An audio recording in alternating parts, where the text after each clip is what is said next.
Okay, so today we will start about introduction to MuleSoft. Okay, so let me start my slides. Okay, so first thing, most of you are very new in MuleSoft. Okay, so you may be wondering why nowadays organization is moving to this integration technology. We have already many technology in market like Java, .NET, and other technology, but still why this organization are moving to this MuleSoft. Even like if you go for Node.js and all, they are open source, they are very cheaper, but still organization are ready to pay huge amount of money to MuleSoft, and they want to use this product. So we will understand that part first. Okay.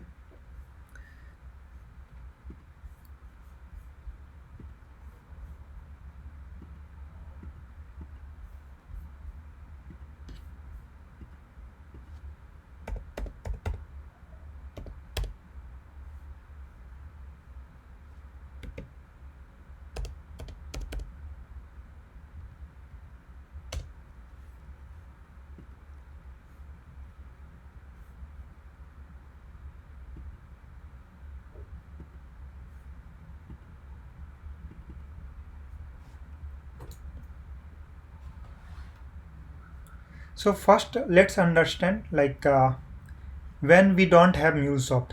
Okay, at this moment we don't have MuleSoft. Okay, now in our organization we have 3-4 heterogeneous system. So this is system A. Okay, now in the same organization they have system B, and again they have system C,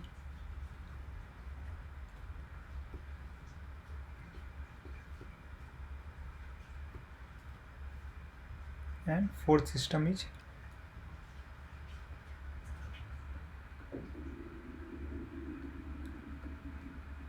now this system A is developed by Oracle. Okay, maybe it's a Oracle database. Okay, let's assume this is Oracle database, and this system B is legacy system.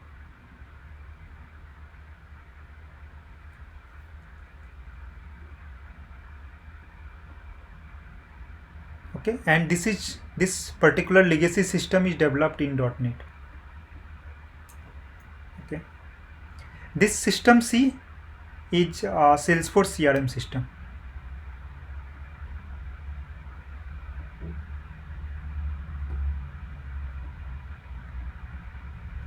Okay, and this system C, let's assume this is written in C++. This is also some legacy system. Now this is CRM system, so here we have customer related data.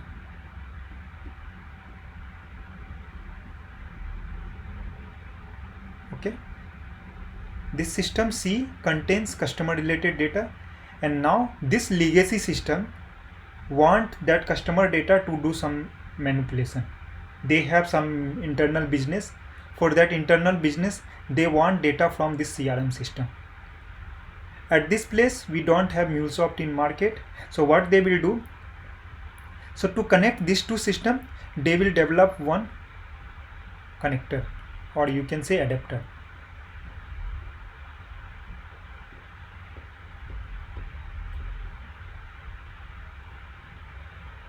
They developed one connector or adapter. Since these two are heterogeneous system, they can't communicate with each other directly.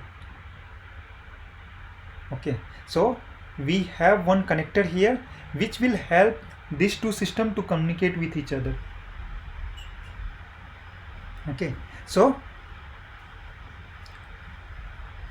what it will do, it will send request to this connector. This connector will convert that request into this system request. Okay, since the request coming from system B will not be understood by system C, since these two are heterogeneous system, then what system C will do, So this connector will convert that request into system C request and it will send it to here. Okay, now once system C will based on this request, it will do some processing and it will create one response for this. Now this response will be again sent to this connector. So connector received that response.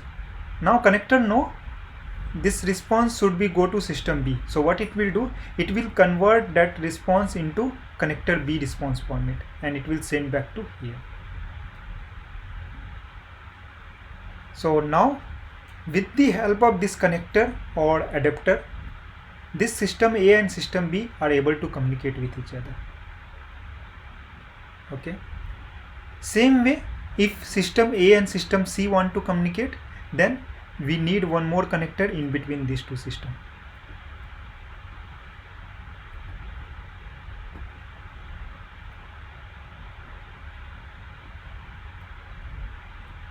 Same way in case of system D and system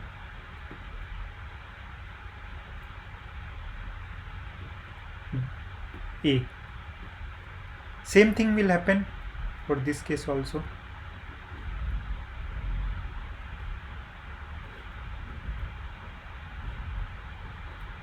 Likewise, whatever system want to communicate with each other, why they will communicate? They will communicate to exchange data. Okay, since some data are here, some data are here, some data. So in an organization there will be multiple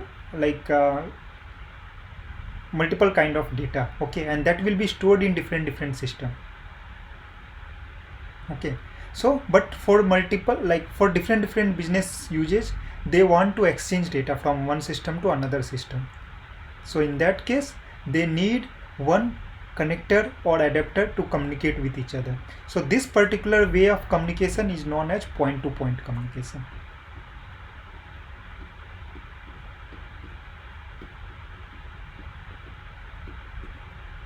Okay, so this communication is known as point-to-point.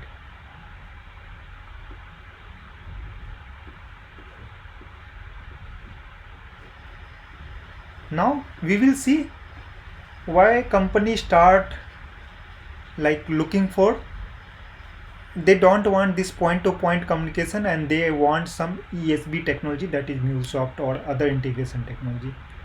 If there will be any change in system C, then what we need to do, we need to update this connector, we need to update this connector, we need to update this connector. If there will be any change in system C, then how many system will be impacted?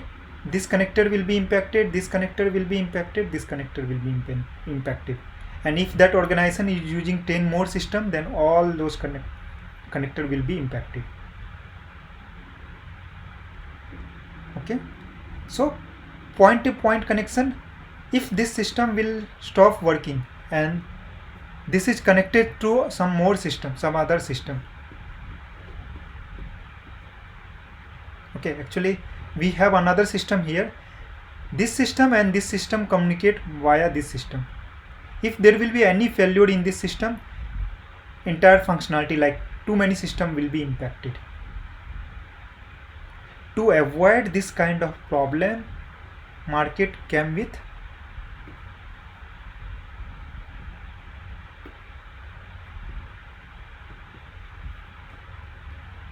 ESB technology.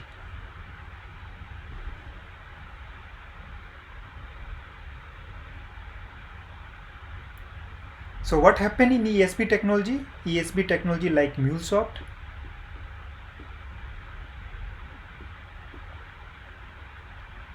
So here again we will have system A,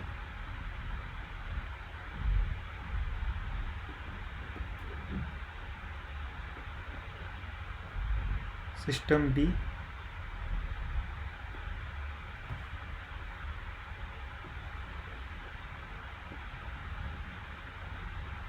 system C,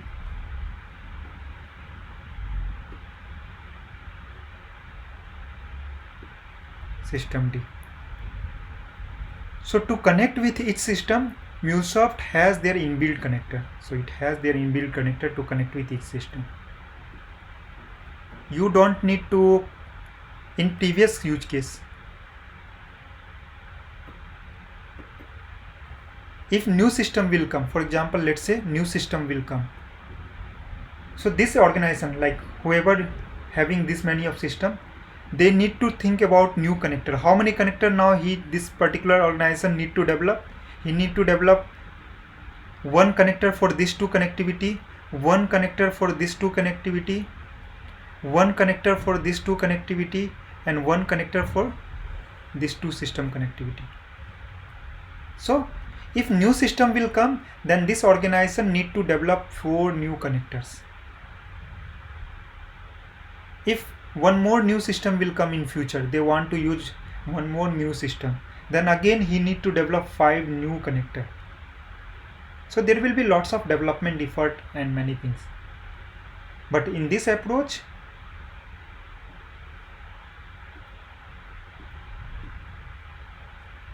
so this MuleSoft has their out-of-box connector. We have already 200 plus connector. Whatever system you want to use, for that MuleSoft has already connector.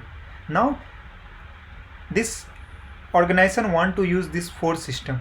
So to connect with this database, we have database connector here. So MuleSoft can exchange data from database system. To connect with this .NET system, we have HTTP connector, REST API we can consume. To connect with this Salesforce system, we have Salesforce connector in MuleSoft. So using Salesforce connector, we can connect with this system. And to connect with this C++, I don't know for legacy what kind of connector is there, but there may be some connector. Okay, at this moment I don't know. Okay, or maybe we can exchange data using file. Okay, so we need file connector here. So this C++ system will write some file and we will consume that file. So we have file connector here. Now you can see here we have out-of-box connector already.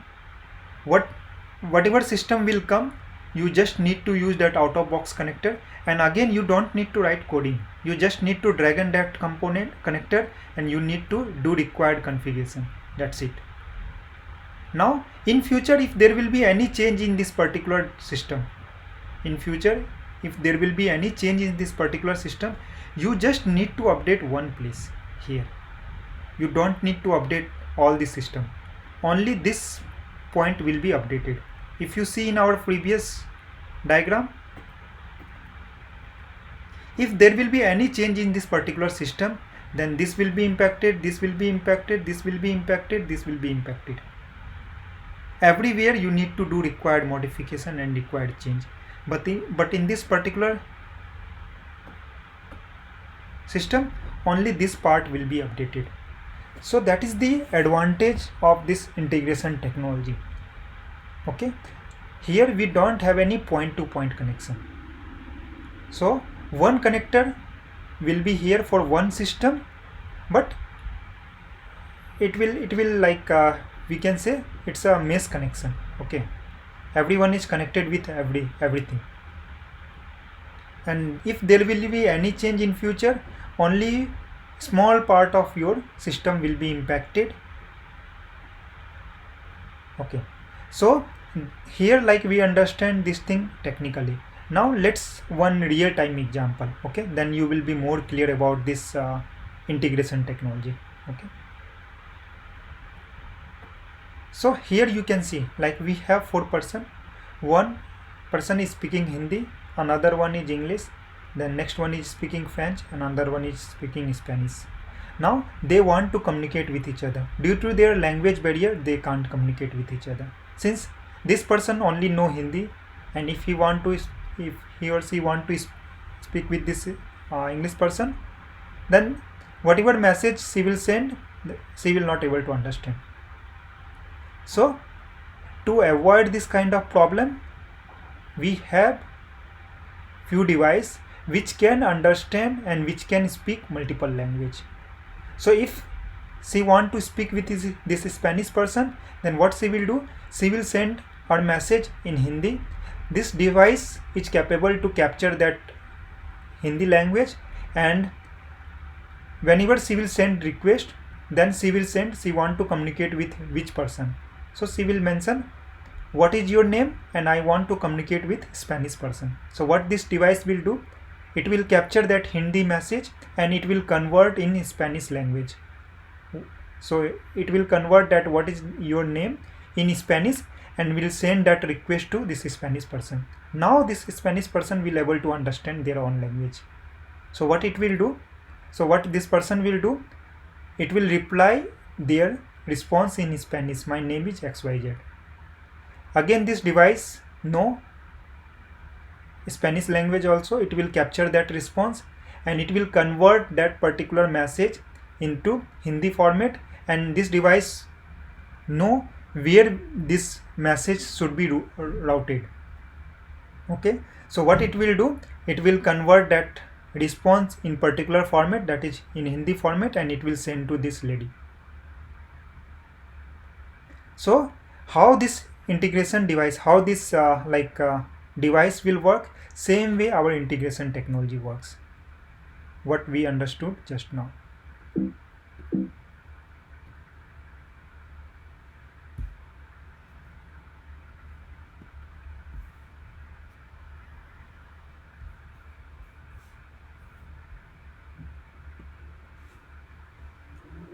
Okay, so this MuleSoft technology know how to connect with each heterogeneous system. So we have, like, nowadays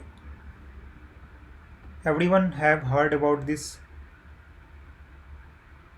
SOA, service oriented architecture, and SaaS product.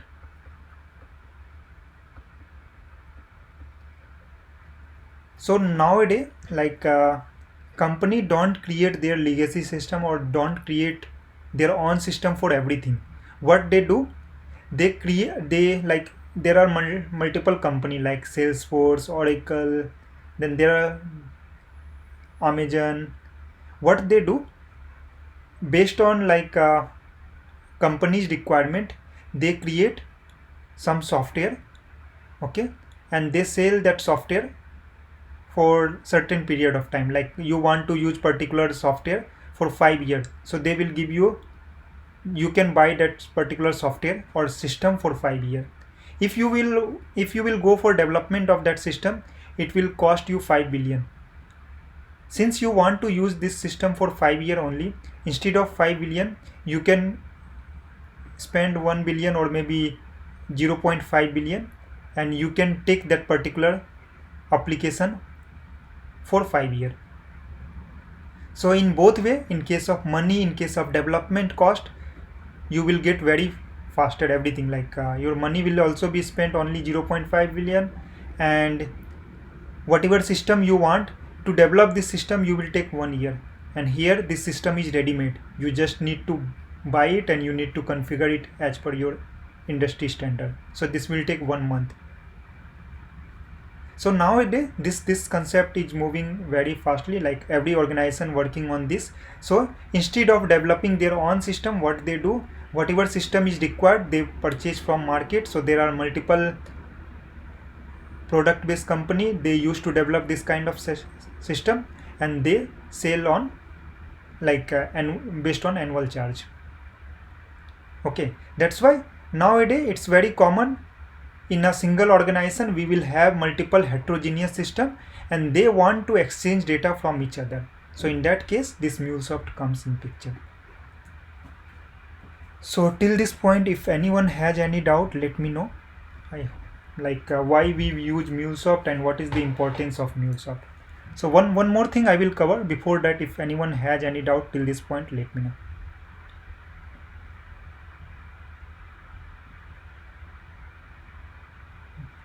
Okay. Hi Ravi. Yeah, go ahead. Yeah. What is meant by this legacy systems actually? Legacy system means very old system in your organization. For example, you are working for some client and they developed some system 10 years back. Okay, but that system is working already, like that system is working. So no, like none of the organization want to, like if something is already working, no matter that is very old technology, okay, But if that is already working and it's fulfilling your requirement, they don't want to change that system. They will change that system only if there will be performance issue or due to technology upgradation something is not compatible. In that case only they will change that technology. Otherwise, if that system is working from last multiple year and that is fulfilling their requirement in term of performance, in term of their business requirement, none of the company want to change that system, no matter what new technology are there in market. Okay, but that legacy system need to exchange data from multiple other system. So in that case, like this MuleSoft is capable to connect with any legacy system using in form of like calling REST API, or that legacy system is generating file. So MuleSoft has file connector, that legacy system writing message in queue. MuleSoft has JMS queue connector or other queue connector.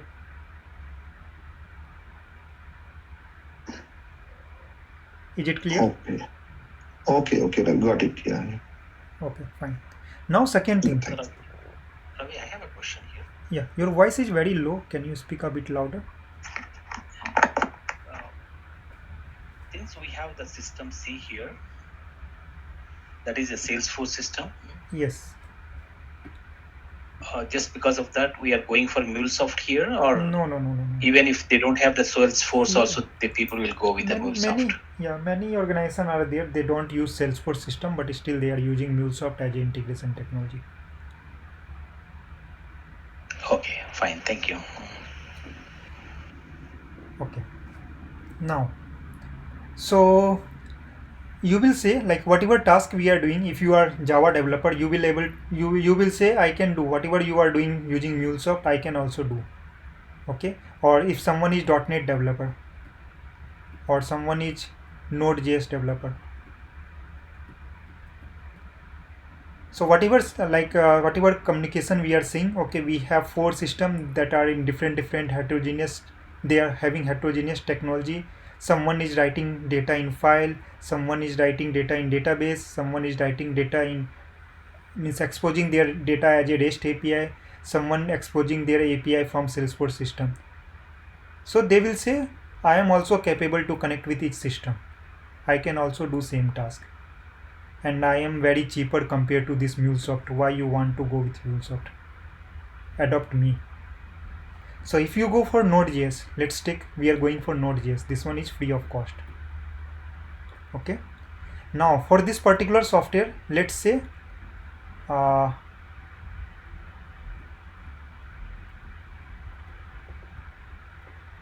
this software license is 20,000 USD. Okay, and here we want to develop 100 API.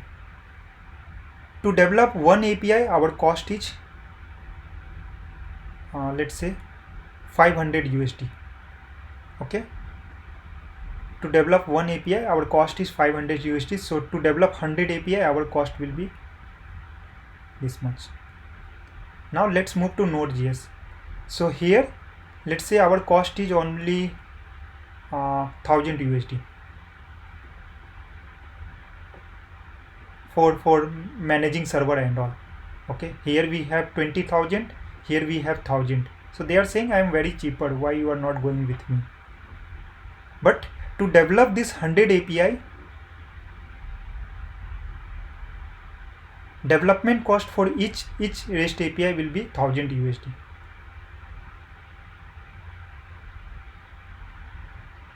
Okay, so you can see difference. Now you can see this difference and this one.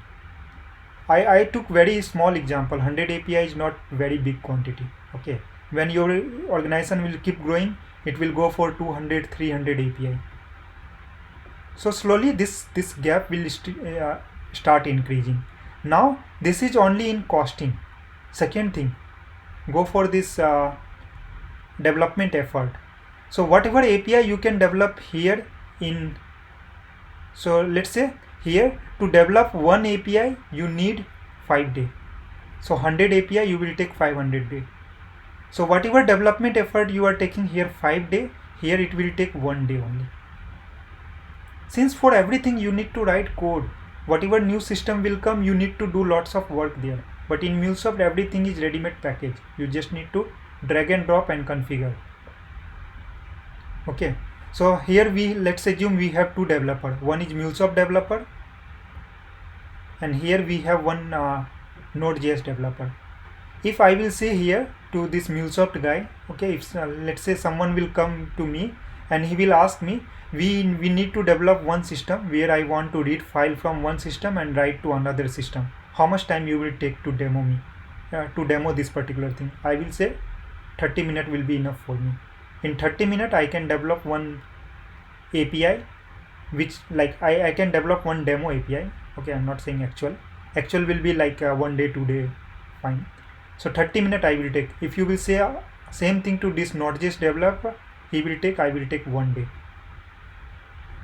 Since he need to write code for everything, here everything is drag and drop. I will just go, I will open Anypoint Studio, I will drag and drop to connector, and I will configure whatever environment value they will provide me. Okay, so nowadays our organization is changing, like our business, for any organization, their business is changing very rapidly. They don't want to put too much time in development itself. Okay, so they want things very faster. So like based on market, they need to change their strategy, they need to come up with a new idea, so they need to implement everything in very fast time. So if they will go with this kind of technology, still in market this kind of technology are there and widely many company are using, but compared to this technology, this MuleSoft is very faster in terms of development effort. If there will be any change, very rapidly we can do here. Okay, as I mentioned in point-to-point technology, if new system will come or if one system will be impacted, all other system will be impacted. So in that case, maintenance effort will be also very high. But in MuleSoft, if one system will be impacted, only this place we need to do change. Okay, so like if there will be any change, very small minor change will make our entire system working in previous phases, like how it was working previously. But in this system, if we are using some other technology, non-integration technology, then we need lots of effort. I hope someone from Java or .NET background, so let me correct if I am saying anything wrong.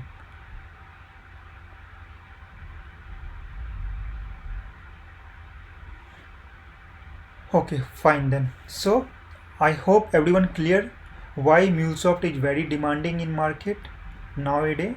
Okay, since nowadays this software as a service and SaaS product is very demanding in market. Okay, so everything now means every organization want ready-made things. Okay, not only like in IT world. If you see in your real life also, now if you want to like buy one chair, you will not go to like previously what we used to do. We used to buy our own woods and all, and we used to hire one person and he used to develop chair for us, he used to create chair for us. Now what you do, okay, this process will take 1 month or maybe 10 days. I don't want to wait for 10 days. You will go to any supermarket, you will buy chair and you will come. So same thing organization also want. So they don't want to develop their own system by consuming this 10 days. They want everything, like in market someone is already selling this ready-made product, they want to buy this ready-made product and they want to make it compatible with their organization. So that's why this integration technology helps a lot. Not only MuleSoft, we have other integration technology also, but MuleSoft due to like MuleSoft is connected with Salesforce, and this particular technology has lots of out-of-box capability. That's why this technology is growing too much. Okay, I'm not saying other technology are not there, still there are other integration technology who are competing MuleSoft, but relatively MuleSoft is developing very fast, and maybe after 2-3 years no one will able to beat MuleSoft. this can happen, since this is part of Salesforce, and most of the customer who are using Salesforce, they are preferring MuleSoft, since MuleSoft and Salesforce are very much compatible.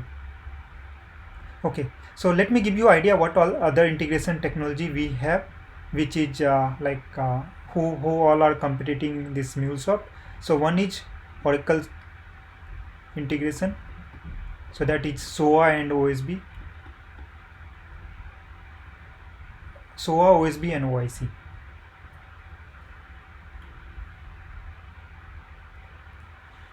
Another one is TIBCO, another one is Delbumi,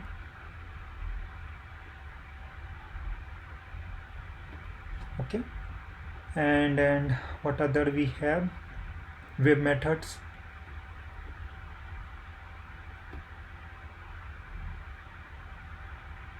okay.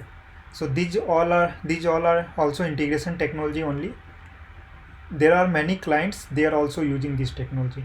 Now if you will say, if I will learn MuleSoft, then how much time I will take to migrate? For example, you are working for some client, you learned MuleSoft you have very good understanding of MuleSoft now, and due to some reason they want to move with Delbumi, since Delbumi is also demanding nowadays, okay, due to some reason. So there are some, as I told, this price is very high for MuleSoft. Maybe Delbumi is cheaper in term of this, then they may consider this Delbumi also. So if you have very good understanding of any integration technology, you can easily migrate to anyone. Okay, all integration technology, concept and everything, terminology, like whatever we do in project also, everything is same. Only thing, like here, for example, let me tell you one example. In MuleSoft we use DataWeave for transforming message, but in Oracle SOA we use XSLT or XQuery. Other thing, in Oracle also we have different connector. So the term we use here, that is adapter. To connect with heterogeneous system, we have different adapter in SOA and OSB, but in case of MuleSoft we have connector. So small difference are there, but that will take maximum 1 month to migrate from one technology to another technology. Even I have worked for this technology previously. When I started my career, I started with these three, okay, and slowly I migrated this, since I seen like this MuleSoft is very demanding nowadays, and it has better future compared to this. And in market, lots of job opportunity are there, like people, were not getting people in MuleSoft, so they are okay they are okay to take me from this to this, since they also know like I can easily migrate, and I took only 1 month to migrate. Okay, so it will be applicable for all. Now if someone from this technology, Node.js and Java, so how much time they will take? Okay, so they will definitely take a bit more time. If you are not moving from this 4 technology, then you may take 2 to 3 months, but in 1 month you will be capable to do work. Okay, since this MuleSoft is very tool based technology, everything, so we will see at the end of this session we will go through this one demo, so you will see how simple things are there. You just need to drag and drop and you need to configure it. Okay, so for them also, if someone want to move from some other technology, they will take 2 to 3 months to get expertise in MuleSoft. And if someone is from non-technical background, then they have to struggle for 6 months, and then you will able to manage your position as a developer. In this 6 months, I am not saying like you can't start work. After 2 months, of learning, you will able to start developing API and all, and in 6 months you will get good expertise in MuleSoft. So like I have worked for few few of my friends, they have some startup company. Okay, they are hiring some people, they are from non-technical background. They also adapted this MuleSoft in 2-3 months. Okay, in 2-3 months they are doing very good job. I know few people, they are from some non-technical background. Okay, they are doing very good job. Okay, fine then. So let's move to next discussion. So I hope everyone clear like what is integration and what is MuleSoft. If anyone, actually this part is not related to technical things, but I shared some knowledge. Yeah, this part everyone clear or not? What I explained here and here, this point-to-point communication and this integration ESP technology. This part and this part. If anyone has any doubt, let me know. Ravi, this is Vinod. Yeah, tell me. Yeah. So now MuleSoft is acquired by Salesforce, Yes. right? Yes. So it's Salesforce. It's completely a cloud technology, right? Yes, correct. So can we say that this MuleSoft is also a cloud technology, or it's only a tool actually to develop the APIs? Okay. So nowadays, like cloud technology means what you mean to say, if I'm not understanding wrong. So that server is See, hosted on cloud, means everything is on cloud. Yes. Yes. Yeah. So So whatever the data we are storing in Salesforce, that will be stored in a cloud, right? yeah, same thing. So yeah, in MuleSoft also we yeah, have same thing. can Okay. Yeah, in MuleSoft also we have same thing. sorry.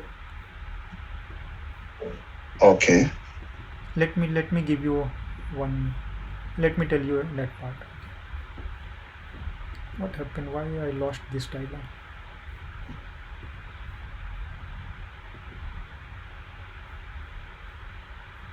I don't know. Something went wrong. I lost this diagram. Okay, no problem. Let me go through new diagram. So to clear your answer, so if you go for Cloud Hub deployment model,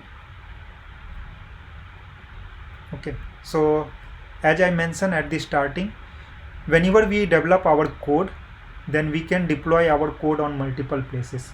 One is Cloud Hub, second one is on-premise,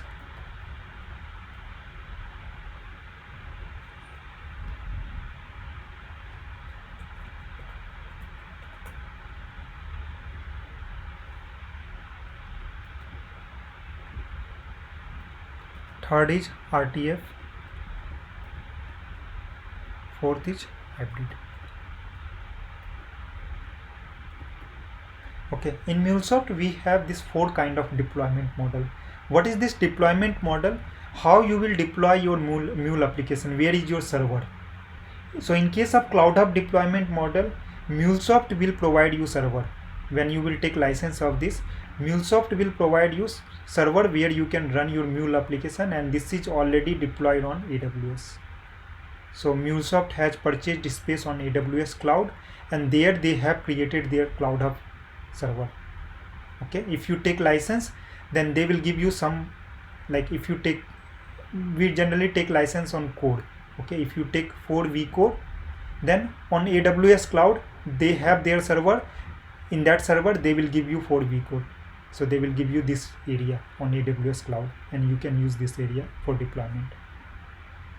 In on-premise you can do 2 things. One thing, your company is very big company and they have their own infrastructure, they have their own bare metal server, then you can use that bare metal server to deploy your Mule runtime. Or that company, what they will do, they will purchase space on AWS or Azure. Okay, they will purchase some space on AWS and Azure, and they will deploy their Mule runtime there. So this one is on bare metal server and this one is on cloud. Again, RTF is also on cloud, similar to this one.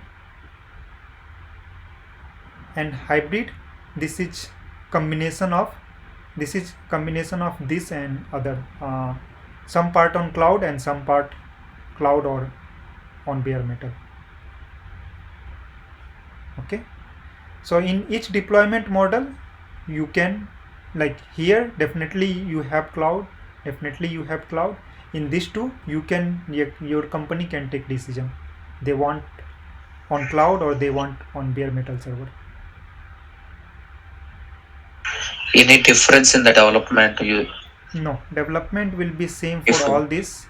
There will be slight difference of development in these two. If you want, you can make that difference. If you want, you can't, you can remove that difference. So this Cloud Hub deployment model, it don't support domain project.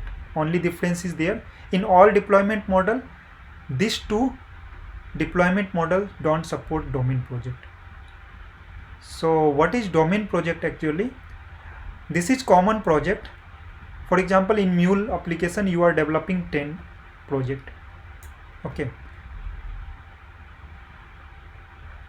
Now, these all project are using some common things. So what you can do, you can create one domain project and you can keep that common things here, and all project will use that common thing. Okay, this is domain project. Like the port number, right? It's using the port number for all other applications.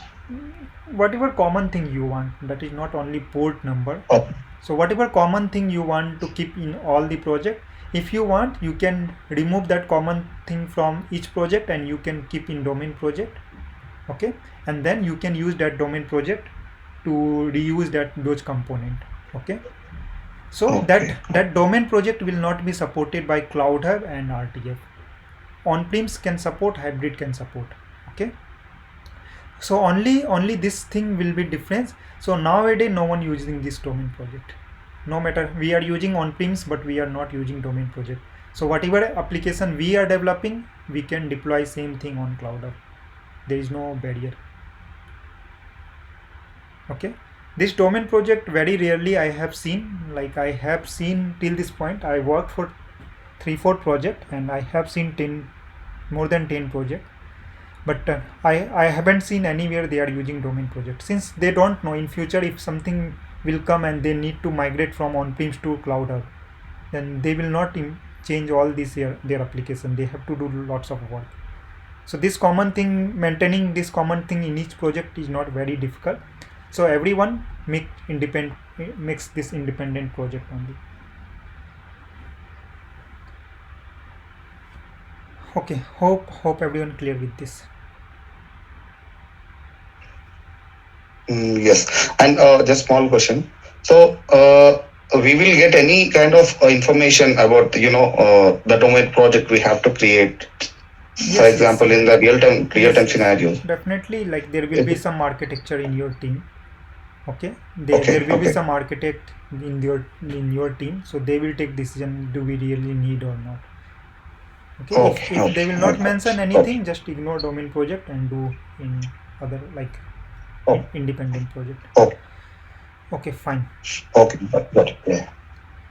So here you can see I haven't considered any MuleSoft technology. This is very common integration technology, and here you can see multiple SaaS product. Okay, so CRM system, database system, legacy system, ERP system, internal application, and some business process legacy systems are there. So this is very common nowadays in any organization. Okay, so they want to exchange their data between multiple systems, so they need some integration technology which can help them to exchange data. So this integration technology is here. It can be MuleSoft, it can be TIBCO, it can be Delbumi. Okay, so here you can see like what all integration technology we have. But here you will see a very clear picture of MuleSoft. So here you can see this MuleSoft is integrating this Salesforce system, Twitter system, this some legacy system, and some other system is there. So this MuleSoft is helping this 4 system to integrate with each other. Same way here MuleSoft is helping this 4 system to exchange their data. Here you can see MuleSoft is connecting with this box system, this SAP system, and this some legacy system is there. Okay, so it works as a intermediate between multiple heterogeneous system. That's why MuleSoft is known as ESB technology or integration technology, since it helps multiple SaaS system to integrate with each other.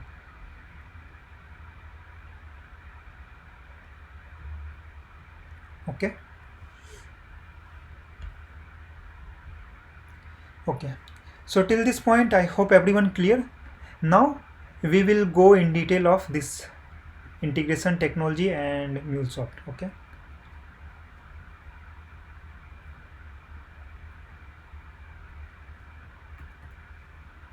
So what kind of services we can develop using MuleSoft?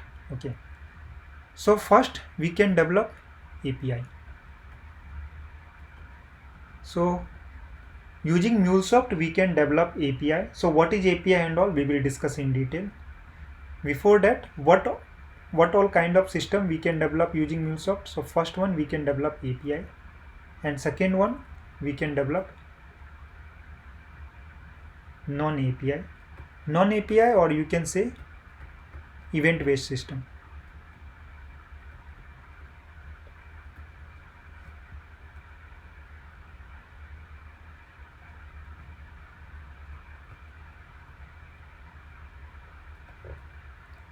Now in API we can develop two kind of API in MuleSoft.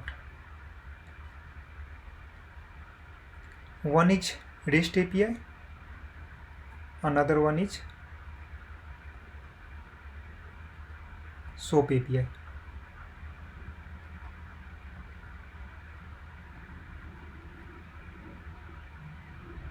Okay, so here you will understand what is REST API and what is SOAP API. So this REST API works on HTTP and HTTPS protocol. Okay, if you have knowledge of this protocol and all, it's well and good. Otherwise, slowly you will able to understand this what is HTTP protocol and what is HTTPS protocol. So whenever we exchange data on internet, we use this particular protocol to exchange. So protocol means actually set of rule. Okay, so whenever you exchange data on internet, we have to follow some rule. So this HTTP and HTTPS is that rule to exchange data on internet. So this REST API follow this HTTP and HTTPS protocol. This SOAP API, okay, this SOAP API follow their own protocol, which is again based on this HTTP protocol only, but this is SOAP protocol. So they have their own protocol,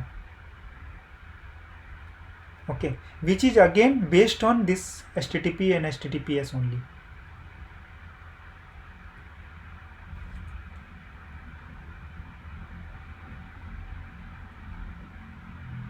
Okay, so this is the main difference between REST API and SOAP API. Like it works on HTTP protocol directly, it works on SOAP protocol directly.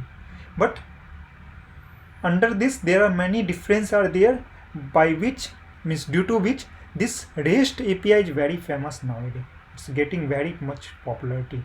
Previously everything started with this SOAP API, and slowly REST API came in market and it acquired complete market.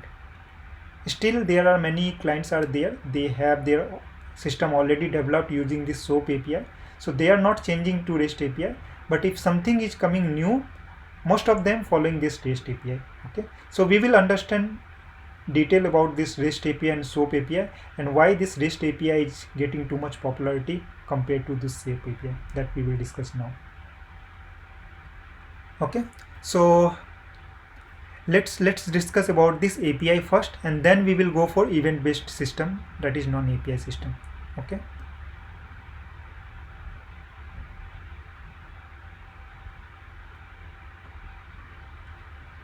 so first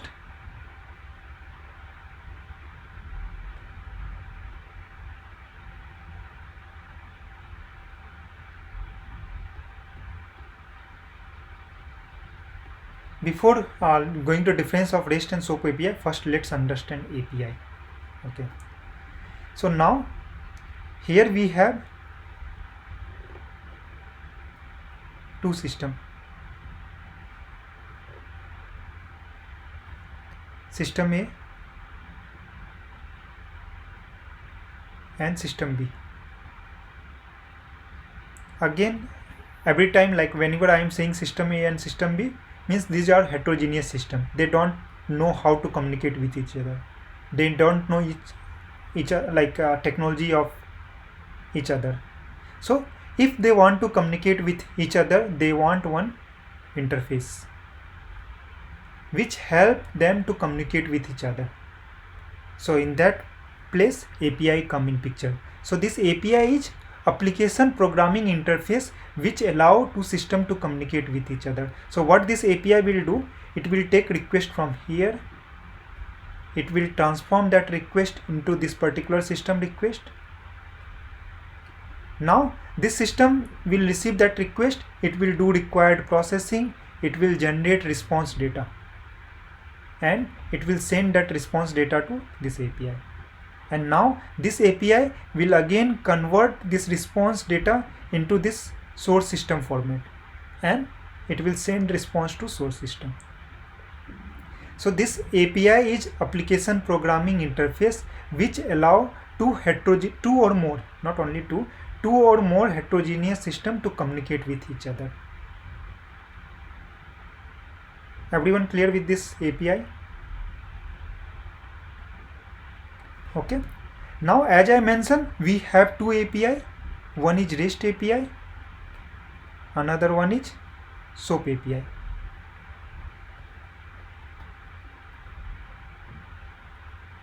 So first let's discuss about REST API. So as I mentioned, this REST API follow HTTP or HTTPS protocol. So what protocol it follow?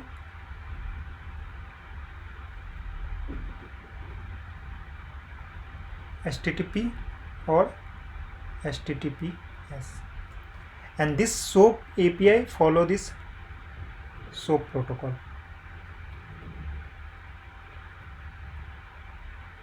which is again based on HTTP and HTTPS only. On top of HTTP and HTTPS, they have their own protocol, that is SOAP protocol.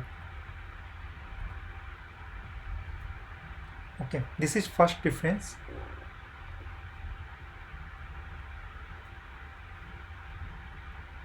Second, so this REST is a architecture, it's not protocol, but this SOAP is a protocol.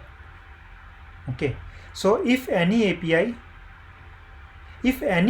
developed following this architecture, then that API is known as REST API. So this is very favorite interview question. Okay, in many places you will get what is difference between REST and SOAP API. Okay, not for like entry level, in experience level also they ask. Like whenever I go for interview, most of the time I am getting this question, and it's very much important, not only for interview purpose, to work in a company also. Like you should have very good understanding of these two, since still in market 20% API are there in using SOAP API. So many times you need to consume or you need to develop SOAP API. So you should have good understanding of this also. So as I mentioned, it follow HTTP HTTPS protocol, it follows SOAP protocol. And if any API developed using this architecture, REST architecture, then that one is REST API. If any API developed following this SOAP protocol, then that one is SOAP API. Now third point that is very much important to create this big difference. This REST API support multiple messaging format.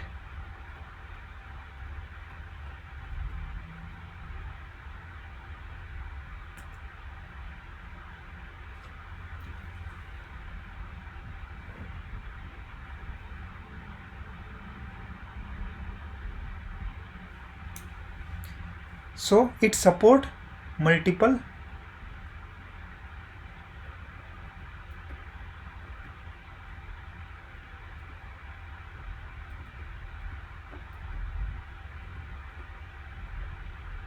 format. Means in case of REST API, you can pass request in XML format, you can pass in JSON format. If someone is completely new in IT, maybe for you it may be difficult at this moment what is XML, what is JSON and all, but slowly you will understand. Okay, so from day 2 onward we will deal with this kind of messaging. So then slowly you will start getting what is this XML, what is this JSON. So it support multiple messaging format like XML, JSON, text, CSV file, PDF file, then many other. It support this many of languages. Okay, but in this case it support only XML support. Only XML messaging format. So this is creating very big gap between this REST API and SOAP API.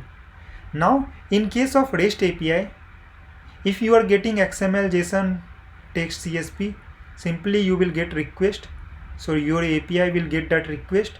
It will do required transformation to convert into target system format. It will get response back. It will convert in source request format. It will send back. But in case of this SOAP API,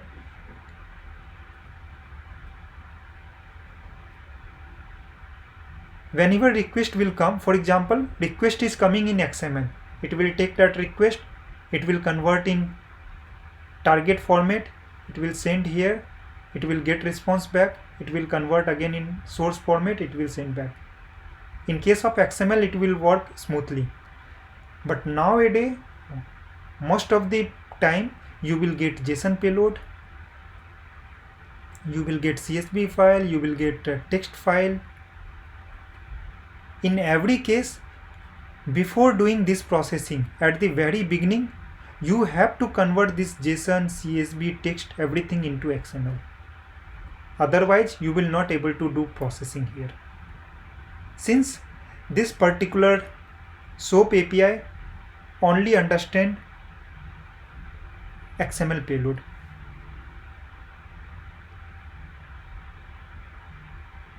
Okay, it do not understand any other messaging format, only accept XML. So whenever request will come, first it will be converted in XML, then it will go here. Again, if it's supporting CSV, again you need to do conversion here from XML to CSV. Here we did from JSON to XML, here XML to CSV. Once request will come back, again it's coming in JSON, let's say, then you have to convert in XML again, and it again support JSON, then again you need to convert here XML to JSON. So every time you need to do lots of conversion, every request and response time. So this will take some time processing, this will take some processing time. So in that case, your API performance will be slow. So here you are doing some extra conversion which will take some time, which will make your API slow. This is first major point why this REST API is getting too much popularity nowadays. Second important point is there, nowadays like company want to be very dynamic. They don't want to strict on one messaging format. They want system to support multiple messaging format. So that's why they prefer this REST API instead of going to this SOAP API. Okay, so this particular region makes, so throughput of this REST API will be relatively good compared to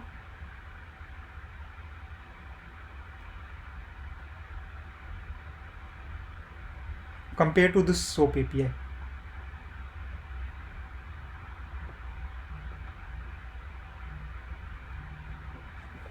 So throughput will be relatively good.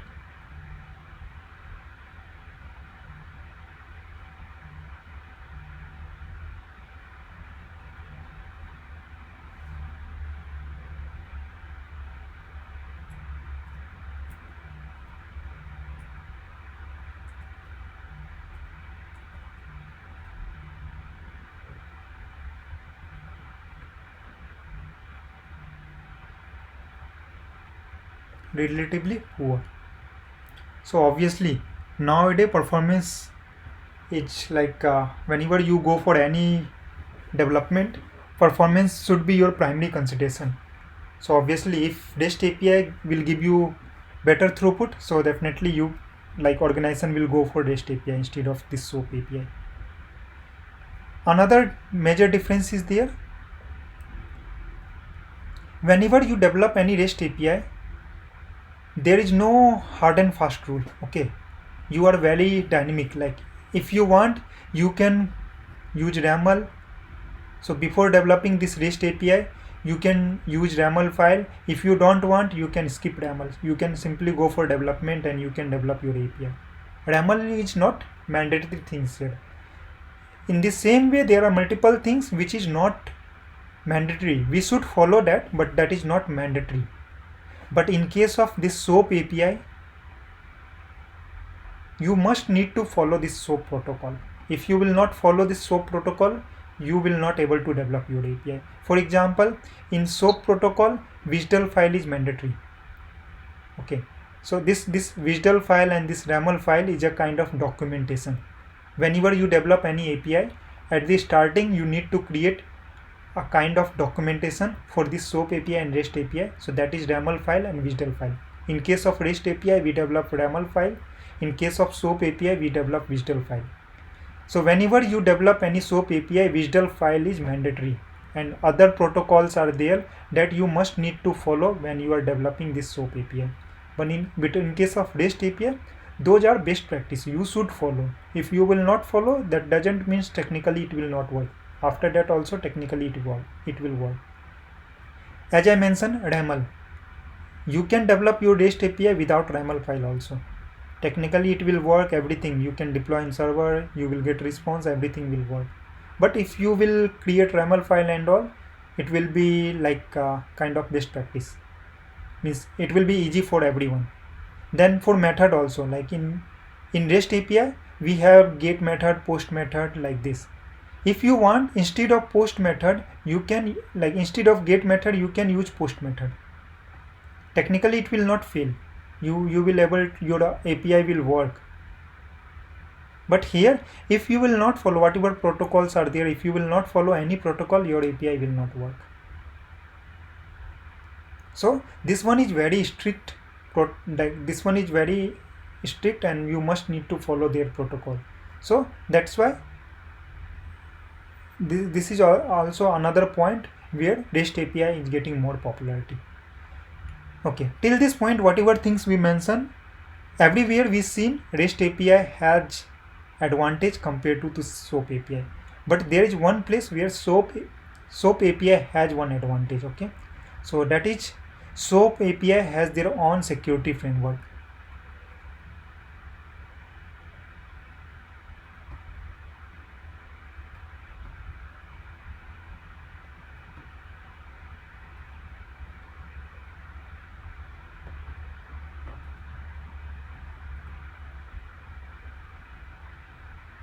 And what is that security framework? OWSM security framework. Okay, it support HTTP, HTTPS security framework also plus OWSM security framework. But REST API completely rely on HTTP and HTTPS security framework. REST API don't have their own security framework. It always depend on HTTP, HTTPS security framework.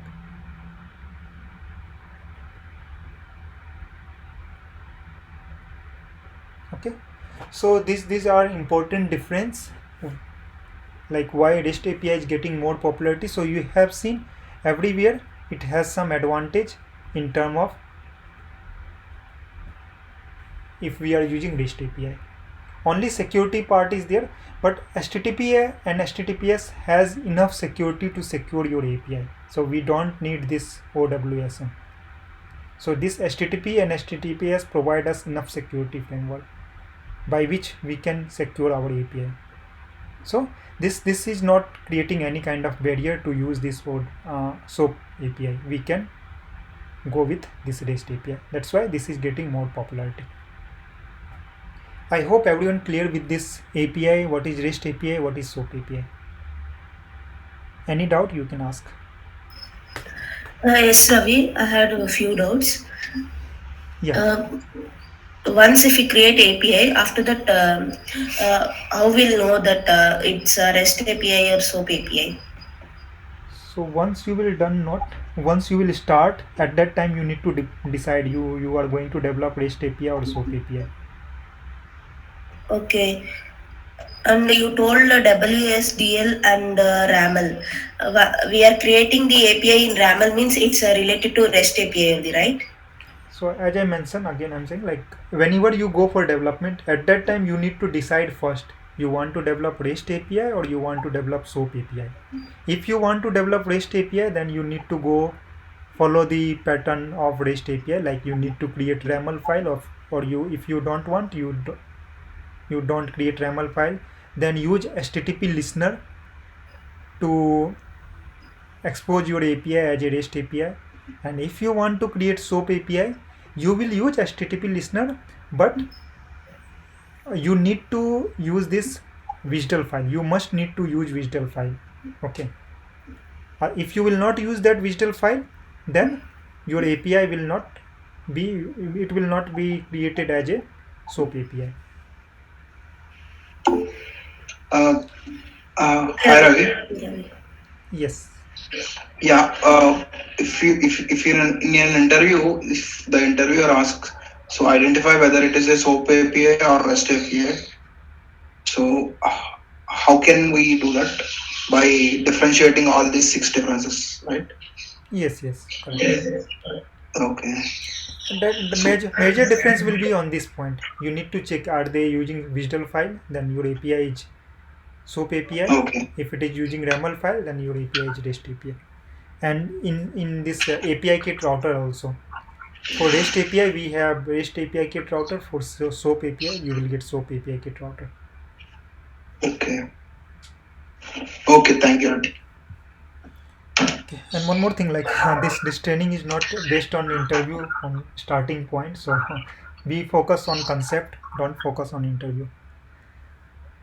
Okay. Ravi.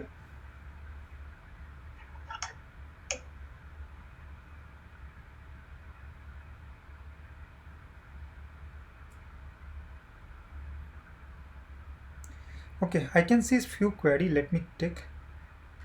Okay, is MuleSoft open source? No, MuleSoft is not open source. IBM integration, yes. IBM has also their IBM WebSphere, that is also integration technology. What is the role or responsibility in MuleSoft? So there will be multiple role and responsibility, like starting from developer, then after developer you will be on leading position where you will guide your team. Then architect position will be there you will create a design of your like where you will design API and all. So there will be multiple role. What is difference between RAML and WSDL file? Okay, so as I mentioned, RAML file is a documentation for REST API. WSDL file is a documentation of SOAP API. Okay, so mainly difference is there in their way of defining. Okay, so in RAML file syntax will be different, in WSDL file syntax will be different. Internal things are almost same. In RAML also we define request, response, what all security schema, like what all security it's going to follow, what will be resource name and other thing. In case of WSDL file also we define all those things. Only small change are there here in REST API. We define resource name and all, but in WSDL file we have operation. We don't have resource name and all. In WSDL file, if you want to identify different API, then that will be based on operation. So that will be only difference. Like it's a resource and method in REST in RAML. The combination of resource and method will be method inside SOAP API. Sorry, operation in SOAP API. Okay, then for REST API, URL will be exposed to consumer, and for SOAP API, WSDL file be, yes. Actually, WSDL file will be exposed, and WSDL file itself contain URL. Okay, if you will see any WSDL file, at the very bottom, you will able to see WSDL URL. Okay, so service URL, service endpoint you will able to see. That is the that is the actual endpoint of that particular service. Okay, so either you can send WSDL file or you can send that endpoint URL. Anything should be fine. Ravi, one more doubt is there. By seeing URL, we can find it's a SOAP or a REST API. No, by seeing URL you will not able to identify. I don't think. I need to check. Most probably no. Since again I like, if you remember this point, I mentioned this SOAP protocol is itself like built on top of this HTTP and HTTPS. So if you will see their URL also, it will be very similar. Host, port, resource name, everything will be like this. Okay, so I don't think by seeing URL you will able to identify. Let me quickly check. Or else with the help of connector we can identify, right, that web services consumer connector we have. That is for consuming any SOAP API. But if you are exposing your API Okay. as a REST API or SOAP API, you need to use HTTP connector only. HTTPS, yes. No, that application, that API, if you want to find out it in SOAP or REST, that with the help of connector we can identify, right? That's my question. Yeah, that only I answered. If you are Yeah. consuming any SOAP API, then we have SOAP service consumer. But if you are exposing any SOAP API, we have to use HTTP connector only. Okay. So here you can see this is location. So you can see in REST API also we have similar location. In SOAP API also we have similar location. Okay. So using this location, you will not able to identify you are calling SOAP API or REST API. For REST API also we will have similar location, correct? Similar kind of HTTP, then host and port, and then resource name. Okay, fine. So hope everyone clear till this point. Okay. Now let's move to next part.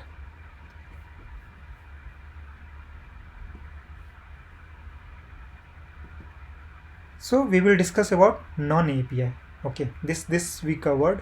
Now we will discuss about non-API. And for beginners who are completely new, so today mostly we are going on theoretical part that you should know before going to actual development part. Since this all things, if you will go and get all this concept, then you will able to correlate things in later on, like you will able to correlate things. Okay, why I am doing this? Okay, that's why I am giving this background knowledge what you should have before going to before going to work on API and all using MuleSoft.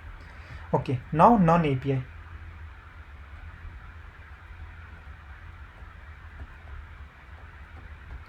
Okay, so non-API means which all are not REST API. Okay, so then in case of REST API, for example, you develop this REST API. If anyone want to use, then they have to call this REST API and they will get response.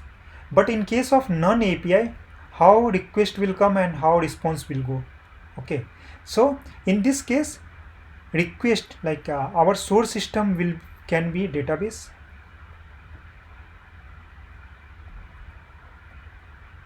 Our source system can be messaging system, JMS.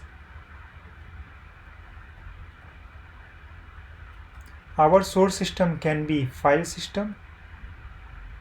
So request will come from all this system. Okay, instead of someone will call our API. So front end will come, they will call, or some other system is there, they will call our API. So in this case, they will not call our API. Okay, so source system will be like this, DB, JMS, file, or can be Salesforce system. Now how this request will go to our API? How it will go to non-API? So these all are Mule non-API.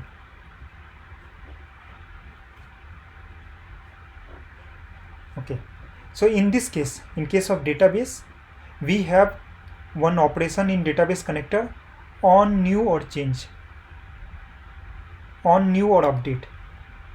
So if you will use this particular operation, so what this operation will do, it will keep checking that database if there is any new record or if there is any updated record, If yes, then it will take that new request or updated request and it will trigger your mule application. Then whatever business logic you defined here, that business logic will be executed. Okay, for example, you are calling here so whatever data is coming in database, you are storing that data in Salesforce and you are storing that data into file. So whenever new record will be created or updated record will become any record will be updated, this particular operation will keep checking. So particular operation of database connector will keep checking, is there any new record or updated record? If yes, it will take that new or updated record and it will do required processing and it will send to target system. So this is first non-API. So these all are known as event based. Whenever event will happen, API will be triggered, non-API will be triggered and it will do required processing. In case of JMS, so whenever new message will come in JMS, so here again we will use listener operation of JMS connector. So JMS connector, we have listener operation. It will keep checking, is there any new message? If yes, it will take that new message and it will do required processing and it will send to that target system, whatever target system we have. It can be 1 target system, 2 target system, 3, 4, whatever target system is there. Then for file, again for file also we have same thing, poll for new or updated something is there, some operation is there in file connector. Okay, and what is connector? Okay, I am using this term multiple times. So connector will use to connect with heterogeneous system. I explained very beginning. Okay, so each connector has multiple operation based on what kind of task it will do. Okay, so one operation will be there to check is there any new file or updated file or not. If there will be any new file or updated file, it will keep checking, and once new file or updated file will come, it will start processing. Same way for Salesforce also we have push topic. Push topic operation is there which will keep checking Salesforce system. So this kind of, if you develop this kind of application in Mule, then this is known as non-API, and these all are event based. There can be scheduler also. Let's say we have scheduler here. So this scheduler will call this API on particular schedule time. For example, this schedule can be in every 5 minutes, or this can be every day 11 a.m., every day 12 a.m. There are multiple ways to define this schedule. So whenever this schedule will come, it will trigger Mule application and it will do required processing. So this kind of application if we are developing, then that is known as non-API or event-based API. So hope everyone clear with this.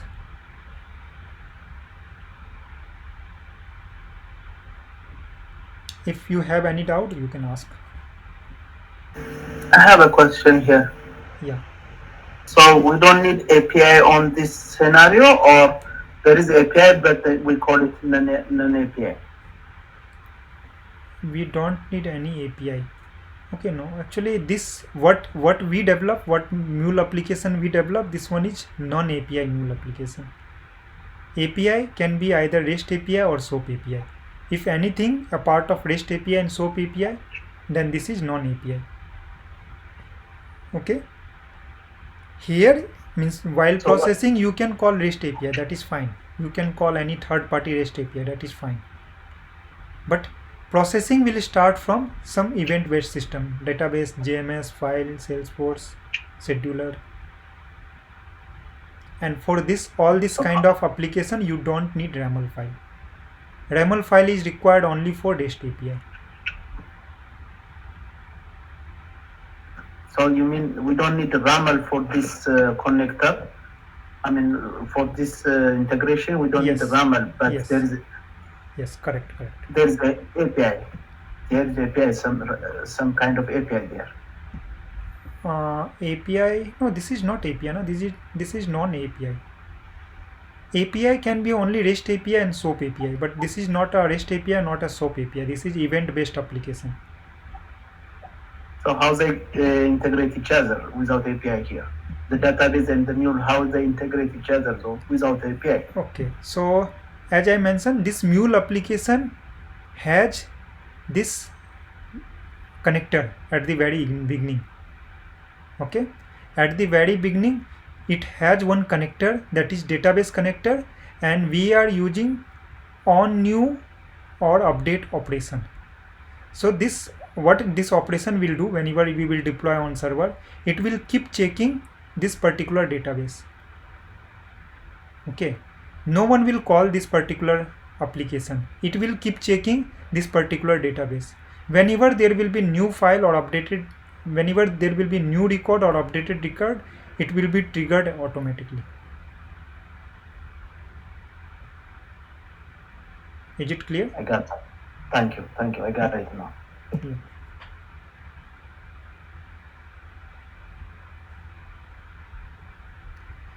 Hope everyone cleared it. Ravi, Yes. without creating RAML and only using characters at the time, we will call it as non-API, right? Don't go like, don't try to remember this thing. Try to understand. If you are developing REST API, someone will come and someone will consume your API.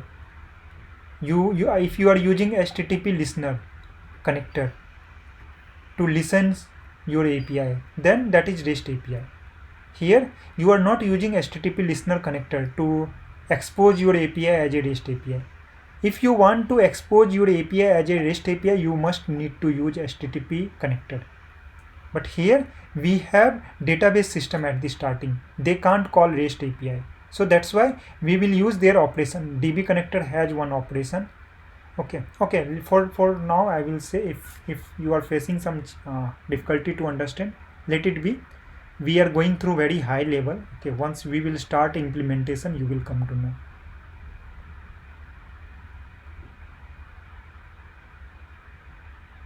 Okay, Ravi. Yeah. Maybe at this point, like, you are unable to correlate things, but now you got high level. So once we will implement, then you will able to correlate things.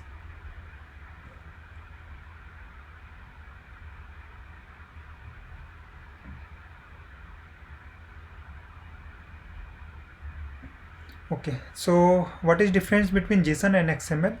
Okay, these all are messaging format, so there will be different structure. So in case of XML, you have to write like this. For example, you have data. Inside data you have name is, then you will have closing name, then again you will have closing data. So this will be syntax for defining data in XML format. If you define in JSON format, so you need to write inside curly bracket and then name,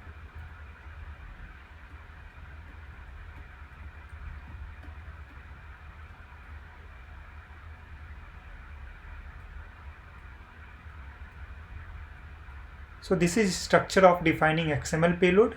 So we will go in detail later on, and this is structure of defining JSON payload.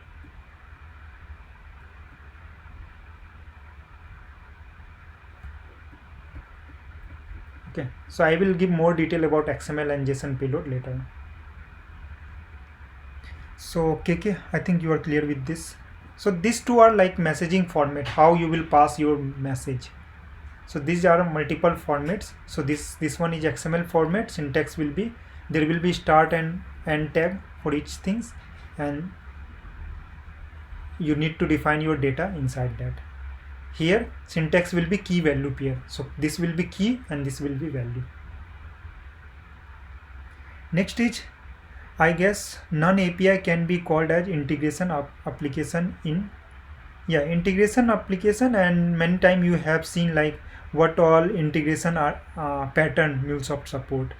So this one is REST API pattern, this one is DB based database pattern, this one is JMSQ pattern, this one is called as publish subscribe pattern. Okay, this one is database pattern, this one is file based pattern. Okay, integration pattern you have heard. So these are multiple or different integration pattern in MuleSoft. So one is REST API pattern. You are exposing your API as a REST API, and these all are different integration pattern. I hope Venugopal, you are clear with this. Okay, fine then. So we are okay with this. So yeah, let's move to another part. Okay, so here I have given one very real life example for REST API. So you can consider this waiter as a REST API. Okay, so whenever you go for any restaurant, so you are, let's say you are front end. Okay, you are front end, you want some response from database. This is your like what I can say, who are serving your request, means who cook and safe, you can say. They are safe and they are he is waiter and you are front end. So you want some response from another system. So you are one system, you want response from another system. So waiter will work as a API. So what you will do, you will go through menu, you will select particular menu and you will ask him to serve this menu. So what this waiter will do, it will go to safe and it will, like, he will ask to prepare this menu based on his request. So what he will do, he will serve that request, he will create that particular menu and he will ask waiter to serve back to this particular customer. So this waiter will come and this will serve that particular menu to this customer. So same way how API works, API take request, it send request to another target system, that is system B. Once system B will serve that request, again waiter take that response, means API will take that response and it will send back to calling system, that is system A. So if you want to correlate this from real time scenario, then you can consider waiter as a API. Okay, now these all are very like high level things you should know. What is web service? Okay, so any piece of code available on internet, that is known as web service. Okay, and when you host your API on internet, okay, then API itself will call as a web service. So whatever API you are developing in your local system, if you are hosting that on internet, then your API will be known as web service itself.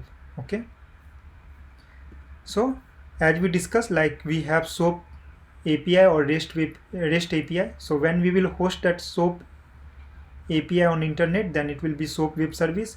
When we will host REST API on internet, then it will be known as REST web service. And difference we already discussed. Okay, so this is all about introduction of this, what is integration, what is API, what is non-API, what is MuleSoft. So this is like very high level discussion of all these things. Now we will develop one simple hello world Mule API. Before going to that, if anyone has any doubt, let me know.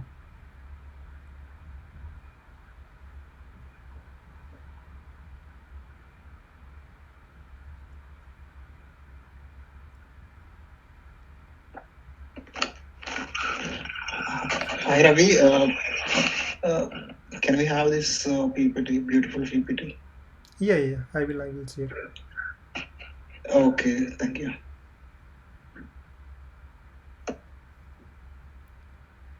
Okay, fine then. Let's move to one small API development. We will see how we can develop very small REST API. Okay, so I will not make things complex since many of you are very beginner in MuleSoft. So first,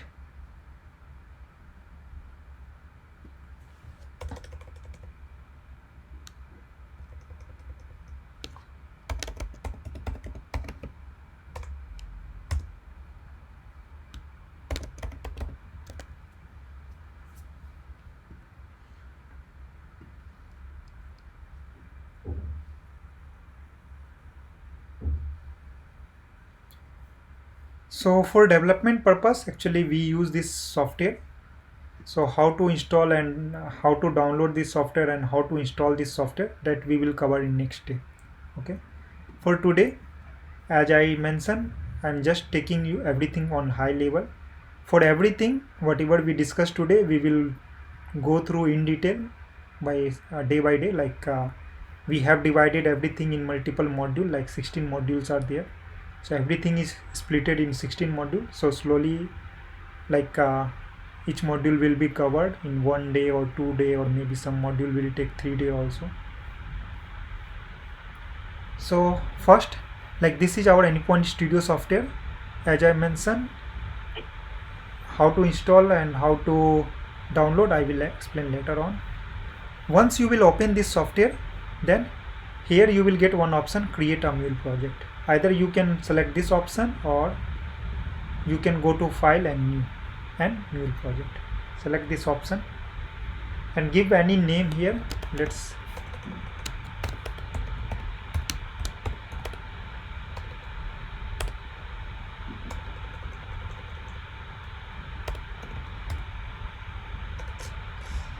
hello mule app. So I am developing very small mule application, that is hello mule app. Okay, so whatever small capital you will take, automatically it will be converted in small. So name should be always small, so let's take in small only. Then here you can see runtime. So these are all our mule server where you can run your mule application.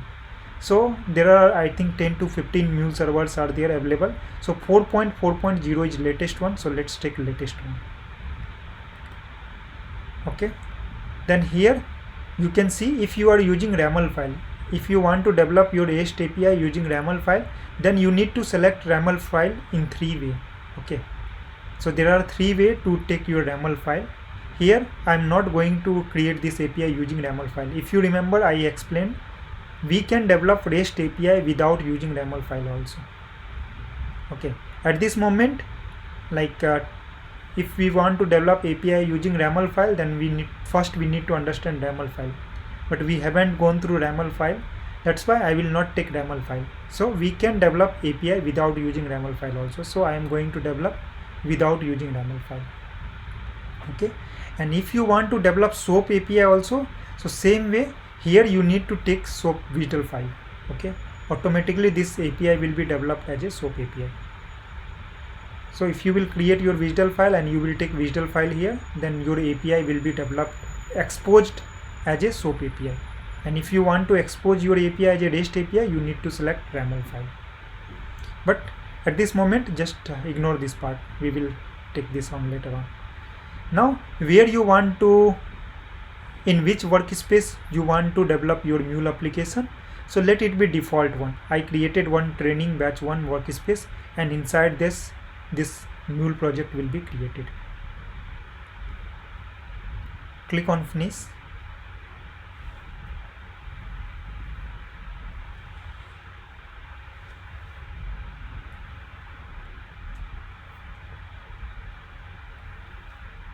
So here one mule application got created.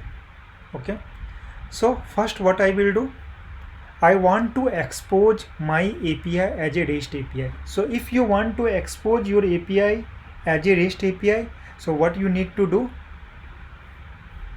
you need to select this HTTP connector. Okay, so this HTTP connector, we have multiple operation. So if you want to expose your API, then you will use this listener operation. If you want to call any REST API, then you will use requester. Here what we want to do, we want to expose. So select listener one. If I want to call, then I will use requester. That we are not going to do at this moment. Now, once you will drag and drop this listener one, here you will see 2 things are mandatory: connector configuration and path.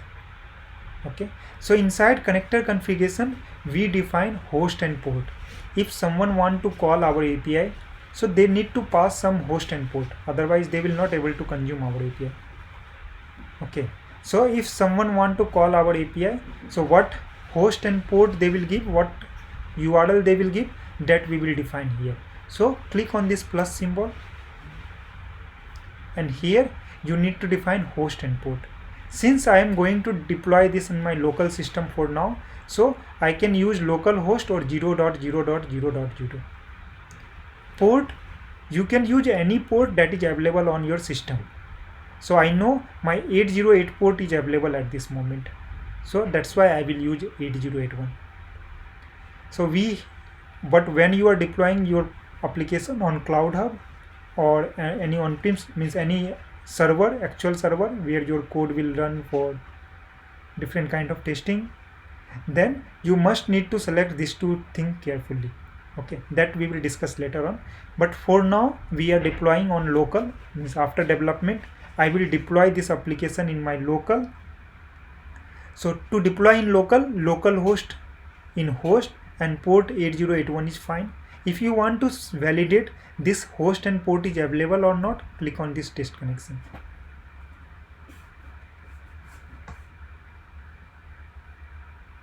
Okay, here test connection is successfully, so click on OK and click on this OK. So till this point what I did, I define what will be host and port if I will run my application, using what host and port you can call my API. So that is localhost 0000 and port is 8081. And what will be path?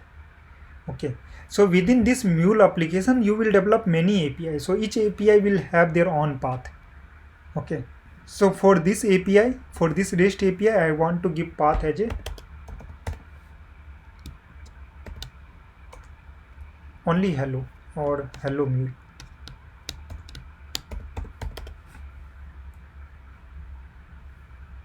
Okay, so this path I have given.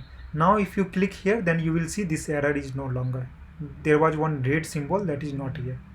Means whatever mandatory things are there I defined, but apart of this also you need to define many things that we will discuss when we will work on HTTP connector.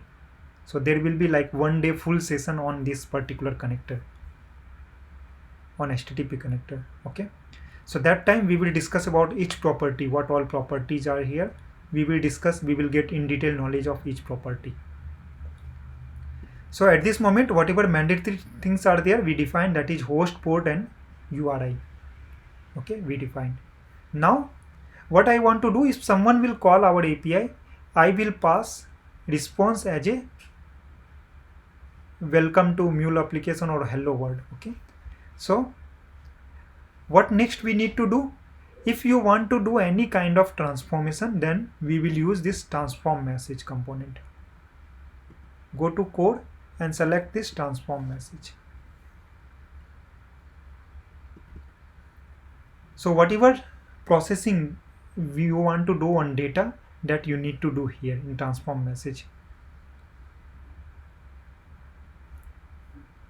Okay, so here in payload what I want to do, I want to send JSON data. So here you need to select output equals to application JSON. If you want to send Java, then application Java. If you want to send output in XML, then you need to type here application XML. I want to send JSON payload, so I am converting this output as a application JSON. And what I want to send message will be hello world. So when someone will call my API, he will get one message, hello world. Okay, so this one is very simple Mule API I developed. Okay, now this development is completed. Okay, so if same thing you will do in Node.js and other technology, okay, for this part I don't think there also you will take much time, it will take less time only. But there are multiple things are there which in MuleSoft you can develop in a very lesser time compared to any other technology. Okay, so what I did, I exposed my API as a REST API. So once I will deploy this on server, anyone can call this API as a REST API, and what message they will get when they will call, they will get this hello world. Okay, And why I did, I just want to demo out like how this REST API we can develop, how simple it is. Later on, like we need to add few more mapping, we may need to call any target system. Okay, but at this moment we are not calling any target system, only we are system A is calling us and we are replying back to system A. Okay, now if you want to deploy this run mule application, so there are multiple ways. Select this mule application, do right click and go to run as mule application. Okay, another way we have, do right click and this run project hello mule application. So anywhere in white space, anywhere click, do right click and you will get this. So I am deploying this, so let it deploy.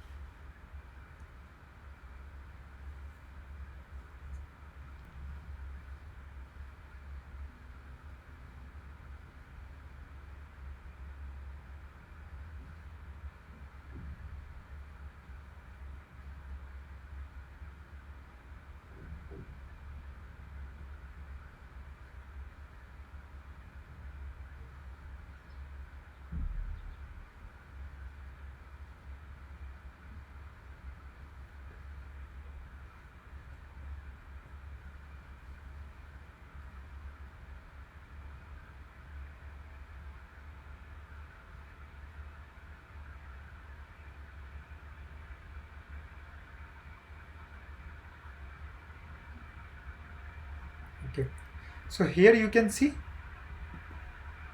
we received this log in console. You receive this deployed successfully, means our mule application is deployed successfully.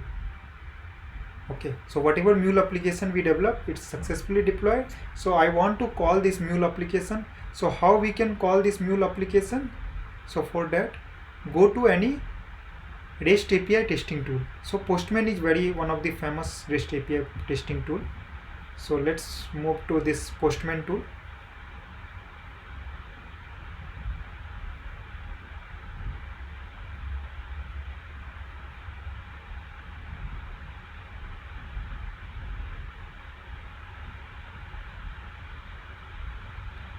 Oh, my Firefox is taking too much memory. Okay, let me quickly complete this testing before my system will hang.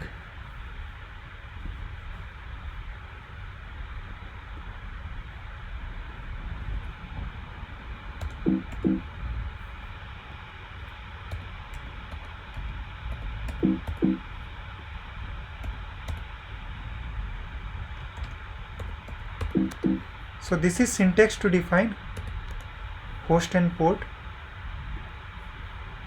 Okay, and then what was base path, what URI we used, hello mule.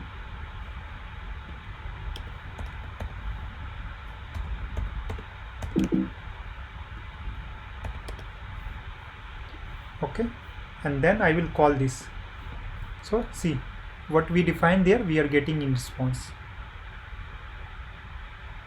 Okay, I think I need to restart my Firefox. I don't know why it's consuming too much space. Let me check what applications are there. Let's keep consuming space.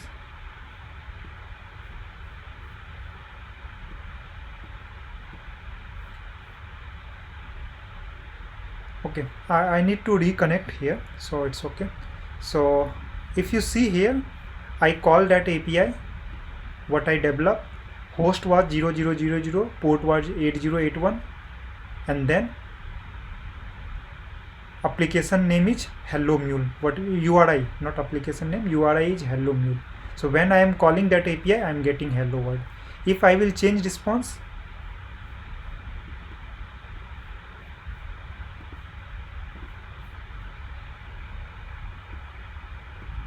okay, I think I need to restart, otherwise my system will may crash. So first what I will do, I will stop this recording.